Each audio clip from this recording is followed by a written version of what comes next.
Hey y'all, Austin here with Outer World Media. Welcome back to another weekly update, guys. Got some exciting news in the world of reading and ebooks, e-readers, whatever, however you want to say it. But as always, guys, I hope you guys have had a great week. Hope you guys have been enjoying your month. The month of October, spooky season. Hopefully, you guys have gotten some scary movie watching done. If not, maybe just like a comedic scary movie, something like that. There's all different kinds of scary movies in the genres, and that's what's great about scary movies. But let's get into it, guys. What have I been reading? Well, as always, or always as it has been the last 4 or 5 weeks, I am still trucking along in Stephen King's It. Not a whole lot further into this. What I will say though, I just finished the part where Beverly, and I'm gonna, sorry, slight spoiler alert. I don't think it's at this point. This book is from like the 80s or whenever it came out. I don't think it's that big of a spoiler, but just want to let you know.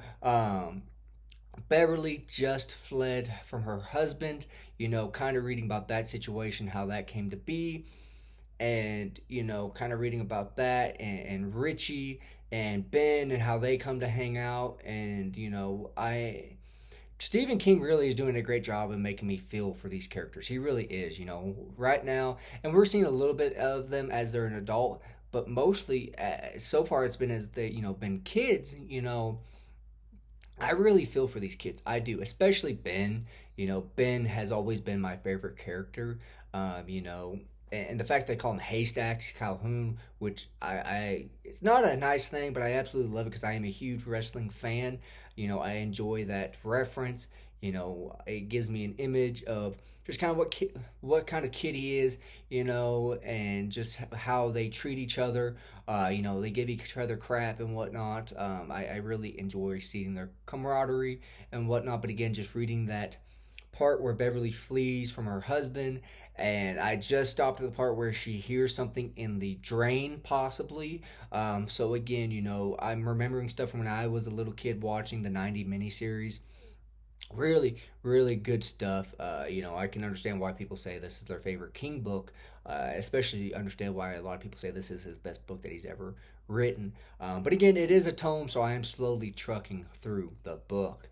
Next, guys, what else have I been reading? Well, I did start and I did finish Jubal Sackett by Louis L'Amour. I want to put this out there. There is a slight possible rumor that maybe Brian Lee Durfee has possibly hopped on the wagon train.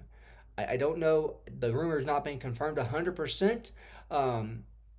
But that being said, Brian did post a review of The Warrior's Path just this morning. So, coincidence? Maybe, maybe not. We'll see. Again, the rumor is yet to be confirmed. But again, guys, I did finish Jubal Sackett by Louis L'Amour. And To the Far Blue Mountains was a big heftier book in the series. I think this one's just a little bit longer. What I will say about this, it's a Louis L'Amour book. I enjoy him. I've enjoyed every single Louis L'Amour book that I've ever read. That being said, I did have a couple small issues with this book.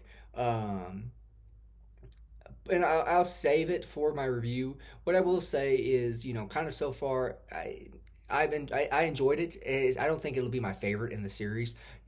So far my favorite book. I don't know if any book in the series can top it. If it can, it is going to be a damn good book. I will say that. But again, finished Jubal Sackett by Louis L'Amour. So that kind of takes us into, well, what am I going to read, guys? Because I didn't finish Jubal Sackett until about midnight last night. So I didn't get to any other books this week aside from it every now and then. So that leads, again, what am I going to read? Well, as always, or I say always, it's what it has been for the last 5 or 6 weeks, continuing on with Stephen King's It. I have a certain spot that I would like to be at by the end of the month. So, going to continue on with that, as well as pick up, finally, after months of delaying this book. I don't know how many months it's been. It's probably been like 5 or 6 months of delaying this book. That is Elmore Leonard's Ombre. Again, I really have been wanting to get into this book. It's under 200 pages, so I think I will fly through this book. I really do. It sounds very, very interesting to me, and I know that this is a very popular book. I believe this might be his most popular Western. But again, super excited to continue on reading a different Western author. I think I'm going to try to start doing that once a month, have a different, Western author out there on the channel, just kind of broaden my horizons in the genre and whatnot. But again, going to continue on with Ombre. But that's going to be it. I'm sure that'll probably take me all week to read, or I'll make it take all week to read. Try not to jump too far ahead into November's TBR. But that kind of leads us into, guys, that, like I said, that's what I'm going to read. It kind of leads us into the big news for the year, I guess, if you are a part of the just a book fan, a e-reader fan specifically. Amazon did officially announce the new Kindles. The 2024 edition Kindles are coming out. And I'm gonna try to make this not that long, but I don't want to kind of skip over everything. So they announced there are going to be 5 different Kindle editions. They have not renewed the Oasis, which I'm going to talk about that here in just a minute. But the different versions of the Kindles are just a plain Kindle, which does not have like the changing of the lighting for if you're reading at night, make it a little bit easier on your eyes. Which I will say, having that now, before I wouldn't have cared. Having that now, I can't go back to not having that. So again, they're just a plain Kindle. Then they had the Kindle Paperwhite, which has, if I'm not mistaken, 16 gigabytes. Whereas the regular Kindle also has 16 gigabytes. Which, if you're not too savvy with technology, 16 gigabytes is perfect. You don't need more than that. You really don't. 16 is perfect unless you're going to listen to audiobooks. The next is the Kindle Paperwhite Signature Edition, which is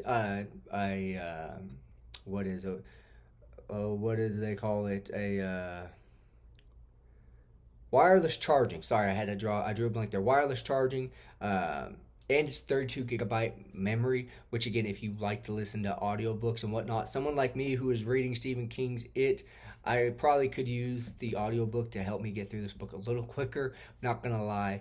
And then they had the new edition of the Kindle Scribe, which I believe also has 32 gigabytes, if I'm not mistaken. Let me check here. Oh, you can get it in 16, 32, or 64 gigabytes. So quite a few different choices there. But the big one, guys, the biggest announcement that they did for the Kindle was the new Kindle Color Soft Signature Edition. What does that mean? What is Color Soft Signature Edition? It's a Kindle Paperwhite Signature Edition, 32 gigabytes, wireless charging, but it has color, which if you are a person who, like for me, if I read a history book, if I find a fact that I find interesting, or a quote or a date or name, I tend to want to highlight it. So if I want to go back and reference it, yes, I do that. I am a history buff. I absolutely love everything history. I enjoy the idea that I can highlight it and find stuff easier. That's one issue I've had on this. I'm not gonna lie, that across all Kindles that we've had up till now, you can't do different colors because if there's no color on the Kindle, it's kind of a dark black line going across the words. But if you're someone like me in particular, to get something even more of a niche group, if you're someone like me who likes to be color coordinated with your highlighting, what I mean by that is you might have names be one color, dates be a different color, and then quotes or something like that be another color. The Color Soft would be an ideal situation, I would say. Now here's the big catch, and I'm just kind of getting this out there. The Color Soft is the lowest battery life out of all of them, and part of that is due to having their color options. The rest of them are, well, I take that back. The lowest one is just the plain Kindle. It's about 8 weeks for the Color Soft. The resolution does go down when you have the color on. From what I understand, it gets cut in half, so that could be bad, could be worth it for some people. Now, I'm not gonna lie, I am tempted to pick up a new Kindle just because, again, I love my Oasis, but the battery life at this point, I'm having to charge it every other day, because if I read like Stephen King, the reason I bought this was so I could have big tomes like this and lay in bed and not have to worry about it hitting my head, because that has happened a time or two. I start to fall asleep and this is a lot lighter on your head if it hits it. Again, I am tempted to pick up a new Kindle, possibly the color soft. I've been telling my wife for the last couple years I really wish Kindle would come out with a colored reading device, just especially if you have like a Brandon Sanderson book, or even, and I have it sitting right here. Let me pull this up here for you guys real quick. Oh, and I know we have it here. Something like this. Like if it's different colors, I think that would be super cool to be able to see. Obviously, the map's going to be small, but I enjoy the idea of being able to see that.